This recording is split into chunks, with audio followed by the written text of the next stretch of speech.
Hello, this is Sonia from An Enthusiastic Reader. I am here today trying to answer the riddle about how to wrangle a TBR. Every year I have a lot of books on lists that I'd like to read, but it seems like I have so many lists and so many interests in terms of different genres, and I am so easily led astray or not astray, that's not fair, but I am led by other people when I see them talking about something, and I immediately think I want to read it, and there just isn't time to read all the books. So I've been really going through my Goodreads TBR list. I have them all broken down by genre, and it can just be overwhelming because if you don't look inside the list, you forget something's on the list. And so what I did is I took because they let you now create like a permanent category, I created a 2022 TBR and took books from all of my genre lists and kind of prioritized them. And so there are about 30 books on the list. I'm going to talk about 20 of them today. They will be my core go-to books while I still have lots of room and time to fit in other books that come to my attention, or somebody wants to do a buddy read, or whatever happens. I still have flexibility, but I want to prioritize these 20 books. Instead of just trying to look at a computer and talk to you from a Goodreads list, I just wrote everything down. And so all the books I want to talk about are on a list, and it's 2 pages. It's my old planning calendar from last year, and I'm going to get started.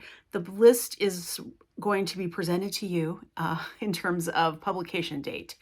And I'm not going to talk much about the books. If you're really interested in them, they are listed in the description box and you can look them up. I will just say a little bit about them.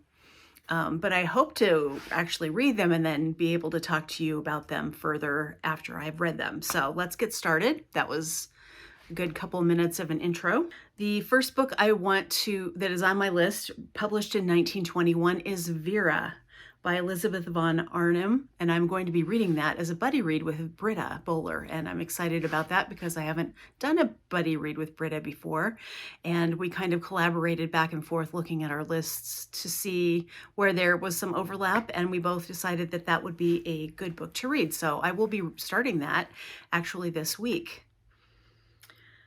The little note I have written here about Vera is it's a comic story of a not great relationship, and that's all I know about it. The next book on my list is called The Man Who Loved Children by Christina Stead, and it was written in 1940.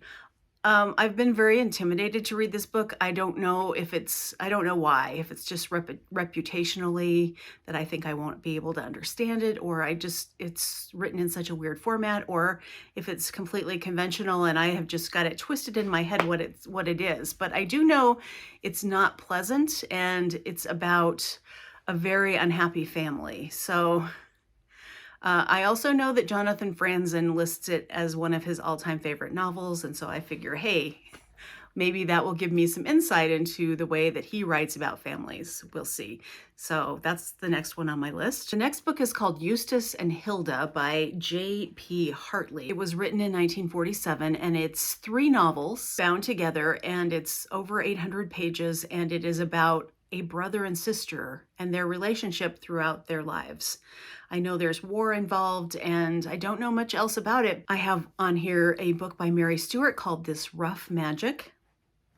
It was written in 1953, and I don't know anything about this mystery other than I really like Mary Stewart mysteries. I've read, I think, 3 now and really loved 2 of them, so I've heard reputationally from other people I trust on BookTube that this is really good, so it is on my list. Hey, I have always been intrigued by A Dance to the Music of Time by Anthony Powell, and that is like, I think maybe 8 novels or something. It's this whole cycle of novels about people and in America. So I want to read the very first volume to see if I am interested in reading the whole series, or if one book is enough for me to get enough of it. And so this one is called A Question of Upbringing, and I'm going to give it a try and see if it's something I want to keep going with. The Power of the Dog by Thomas Savage. It's a Netflix movie now starring Benedict Cumberbatch and Jesse Plemons, and I saw it at the beginning of December. I thought it was such an interesting story about, it's a Western, it's about sexuality and sexual preference and closeting and menacing. It's just about so many different things. It was a fabulous movie. And so I really am intrigued to read the novel and see if it's as good as the movie or how they intersect. 1980, Shirley Hazzard wrote a book called The Transit of Venus. And this one is about Australian sisters in post-war England. And I really like books about sisters or about any kind of sibling relationship I really enjoy. So I have never read a Shirley Hazzard novel, and I've heard really good things about this one. I don't know where I heard it, but I remember hearing it mentioned over the last year. I heard it mentioned a couple of times at least, and so I decided to put it on my list. I had an excellent time reading A.S. Byatt's The Children's book a couple of years ago. It was probably one of my best reading experiences of that year. And I know I've read Possession, but I don't remember anything about it. And so I'm going to reread Possession by A.S. Byatt. I am going to read the Copenhagen Trilogy by Tove Ditlevsen. She wrote this between 1969 and 71. It's 3 separate volumes of memoir all put together and released last year. So I've heard a lot of good things about this one, and I'm very intrigued to read it for myself. I will be reading The Lost Daughter by Elena Ferrante. It was written in 2006. I'm reading it for book club, and then I intend to watch the Olivia Colman movie about it that's on Netflix now. Next, I have the remaining books in the Gilead series, Home, Lila, and Jack. Those were written in 2008, 2014, and 2020.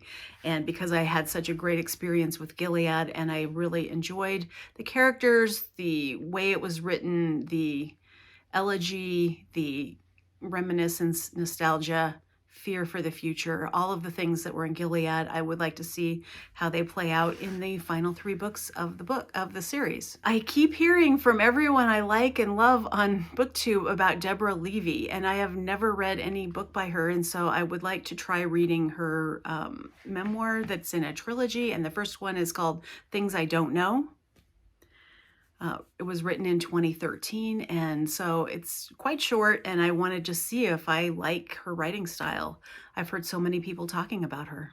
When The Mirror and the Light was published in 2020, which is the 3rd novel in the Thomas Cromwell historical series by Hilary Mantel, I did read 10% of it. I was liking it okay, but I think I was completely distracted by the pandemic, and so I just quit reading right at 10%.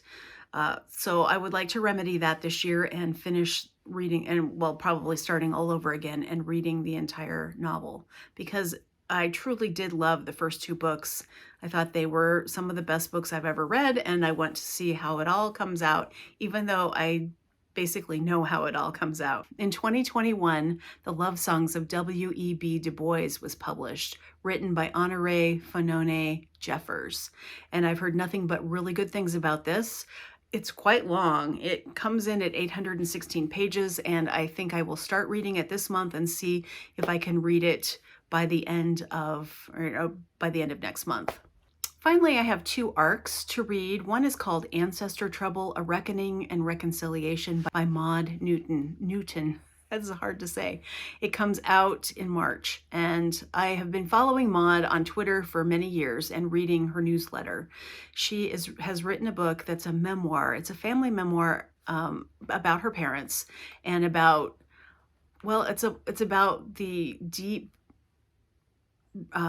thread of racism that has run in her family for so long, and essentially torn her family apart. And just judging by what I've read from her over the years in her newsletter, and just like, I just really like her personality and like the way that she has tackled some very hard issues in essays, and I'm really looking forward to reading this one. And the last one I'm going to read is called The Doloriad, which is a dystopian family saga by Missouri Williams. And I cannot remember where I heard about this, but I thought it sounded great, and it was available at NetGalley. And so I will be reading that also in March. Interested to see where it goes, or if I, will regret reading about dystopia again. So That's my list of core books that I plan to hold on to and dive into in 2022. How do you manage your TBR? Do you have any special tricks that I should know, or do you just wing it and go with the flow? I'd like to hear more in the comments. Thank you for watching, and I will be back in the next video. Bye.